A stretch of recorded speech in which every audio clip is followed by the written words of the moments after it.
Hello, my name's Ben, And my name's Josh. and welcome back to FPL Graduates, and welcome back to the first video of the 25-26 FPL campaign. The fixtures have been released this morning, so let's have a bit of a dive into those fixtures and work out which teams that we should potentially be targeting going into that Game Week 1 deadline. Okay, then. So, yeah, the fixtures have dropped. This is the real beginnings of the new season. We're really excited to get it underway. Obviously, new look graphics and everything like that for the season. So, yeah, getting into the ticker. This ticker is provided by Fantasy Football Scout.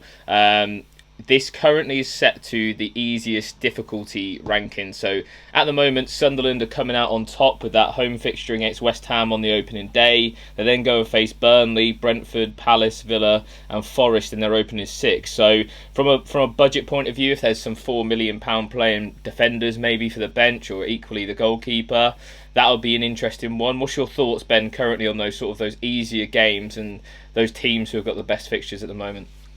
Yeah, I mean, when you're looking at Sunderland, they've of course got the best fixtures. Interesting to see that Newcastle have the worst, which is interesting to see. Of course, you've got to take into consideration what the quality of the team will be. We expect, even though Liverpool have worse fixtures than Sunderland on paper, we expect them to perform as well, if not better, than Sunderland as a team overall, and therefore their assets to potentially get more points. So, the ones that we've got to sort of really highlight, first of all, I'd like to sort of highlight the Nottingham Forest fixtures, because if you look at the fixtures on paper, they're decent.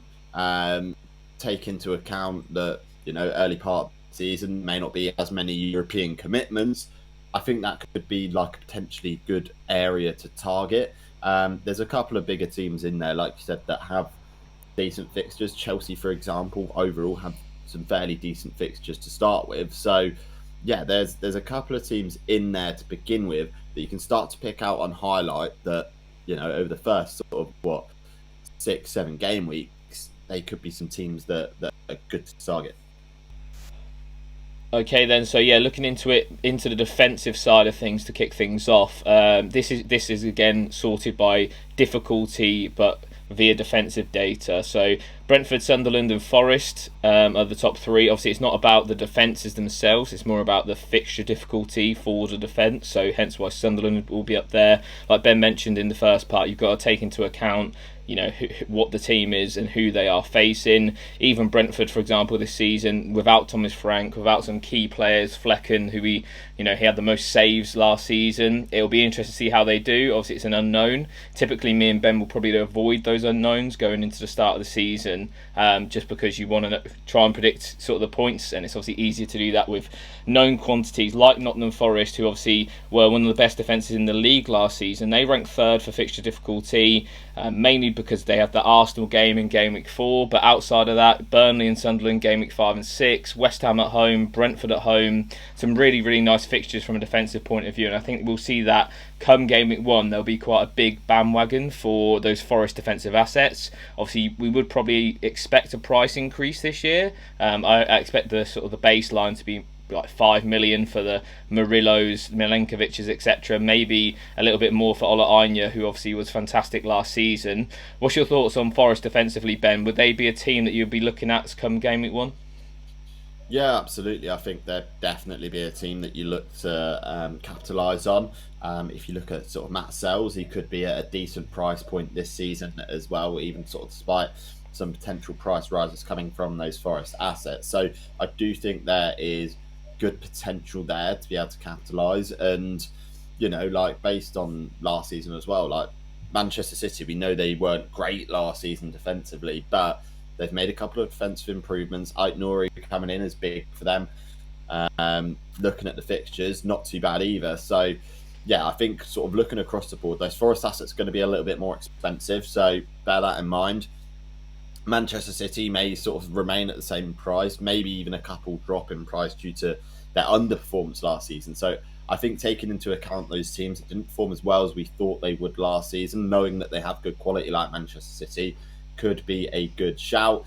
And it's interesting, really, that Brentford are at the top. Let's see how they get on with their new manager. But again, like not the worst team to go in on. And if Kelleher comes in at like 4.5 million or something like that, then you've almost got your keeper to start the season. So the fixtures lend really nicely to that. He was on our radar when he signed for Brentford. So looking at that again in a bit more detail, there's a good potential there to have you almost your game week 1 keeper sorted before prices even come out. Yeah, 100%, and a few sort of sleepers, I'm going to call them, in this sort of fixture ticker, because you've got to bear in mind if there's an Arsenal or a Liverpool or something like that within their opening 6, it will drop them quite massively. So a couple of those just to note.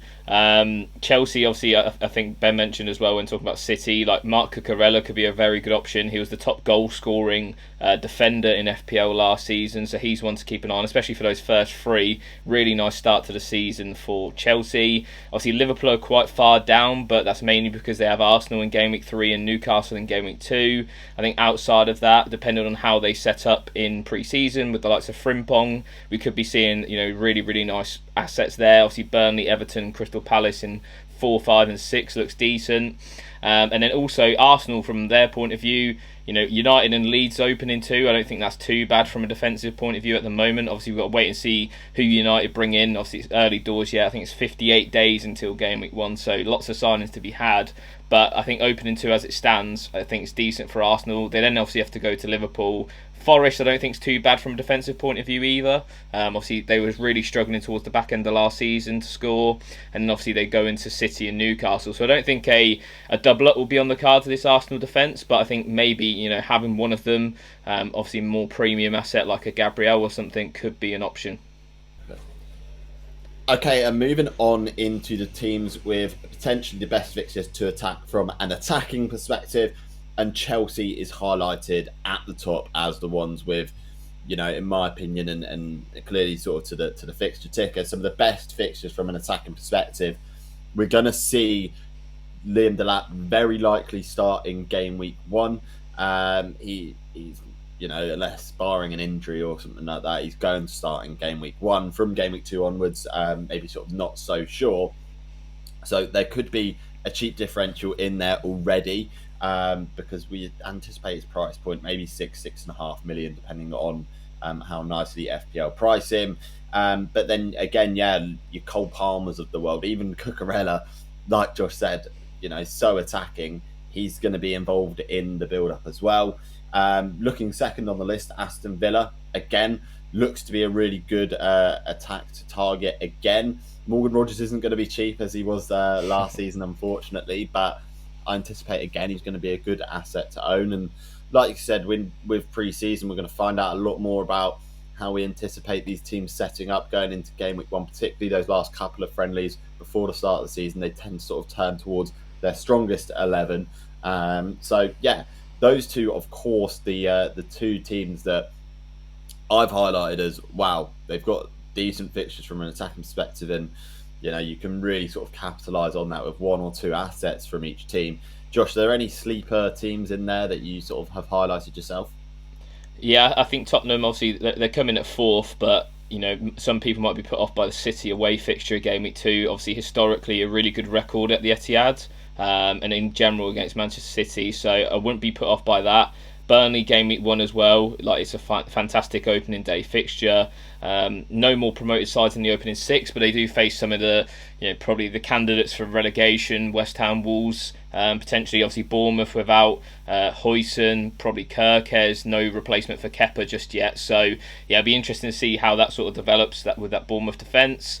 I think ones to avoid, probably Man United off the bat. We obviously last season were I think they were the 4th worst attack in terms of goals scored. They do face Burnley at home in Game Week 3, but other than that, you're talking about some of the best defences in the league. So yeah, for me, even as United fan, I'd probably try my best to avoid that come Game Week 1. Obviously Newcastle as well, a lot of people probably looking at Isak again for that reliable striker. I think you could make a case for having him, to be honest, from Game Week 1. I think Villa away is not necessarily the hardest game from an attacking point of view. Liverpool is not ideal, but then you come into Leeds, Wolves, Bournemouth. I think even Leeds and Wolves could be potentially captaincy option when in Game Week 3, obviously Liverpool and Arsenal are playing each other, so that should be an interesting one. Obviously Haaland goes away to Brighton that week as well. And I think in general, City's fixtures are pretty decent. Again, Arsenal is in Game Week 5, so they look a little bit lower than probably what they should be. But I think from an Erling Haaland point of view, I think it looks pretty decent to go with him from Game Week 1. You're talking about, 3 of the worst defences in the league in the opening 4, along with a promoted Burnley in Game Week 6. I think it'll be very difficult to go without Erling Haaland from Game Week 1. Liverpool, I think, to be honest, it's absolutely fine from an attacking point of view. Again, Newcastle, Arsenal, it's not ideal, but it's Mo Salah at the end of the day. I think I'm not going to make that mistake again of going without him from Game Week 1. Sort of outside of that, I think it'll be interesting. I think Sunderland's going to be the one which is going to be very interesting for those rotational pieces. Like if there's some decent options, maybe forming over pre-season in terms of maybe a 4.5 million midfielder, attacker, defender at 4 million, something like that. I think Sunderland's fixtures are probably one of the best for quite a long period of time. So yeah, they definitely will catch my eye in pre-season. I'll be trying to look at those, see if I can find any sort of differential there. Outside of that, I think it's going to be an interesting one. Fulham are quite highly ranked. They face Leeds, Brentford, both at home, Man United at home as well. So 3 nice fixtures there. It's just a case of who you're going to go for. Obviously, Rodrigo Muniz is linked with a move away. That could potentially be a good benefit to Raul Jimenez's minutes. I think from my point of view, captaincy or just in general for Game Week 1, West Ham away at Sunderland with Jarrod Bowen. What's your thoughts on that, Ben? Like, do you think Bowen's been so reliable over the years? I think there's definitely a case of maybe having him from Game Week 1 for a fairly decent opening 6. Yeah, definitely is a case for that from West Ham's perspective, and like you said, like there's not going to be, I don't think, like an obvious standout captaincy option for Game Week 1. I think Salah is of course going to take the highest of the EO of the options, but Bournemouth, we've seen in previous seasons, not the easiest fixture. Man City with Wolves away, naturally like not a bad fixture, but if you are looking to target those promotion teams, which last season proved very, very fruitful, then that's not a bad option to go with. I think that could be a decent option for FPL managers, and definitely outside the box. And at the start of the season, you can sometimes get away with going for those differential picks because there's not a set out template, so to speak. Come Game Week 1, a lot of managers maybe sort of getting close to deadlines will go a little bit more similar, but there is going to be wide variety across the board, which means you can afford to maybe get away with a captaincy Game Week 1 Bowen. If he gets a load of points, then fantastic, but if he doesn't, then you're not too far behind everyone else anyway.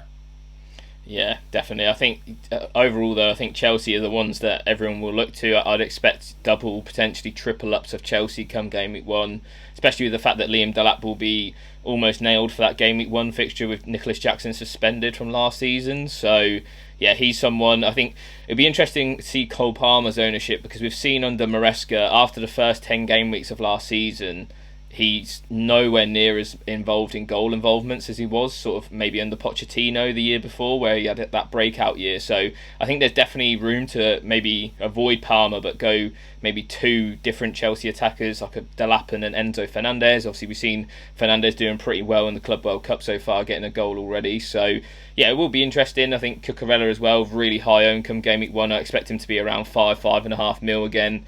But yeah, like you say, obviously he plays almost as like an attacking midfielder with the way that they set up in possession with that sort of 3 at the back. So yeah, it'll be really, really interesting. I think Villa's the one that I'll keep an eye on pre-season as well, in terms of like penalty takers, things like that. Obviously, Asensio maybe signing permanently. Rashford's not going to be there anymore. We obviously saw the penalties sort of get switched around quite a bit whilst they were there. So it should be interesting to see how that goes. And yeah, long term, that run is pretty decent.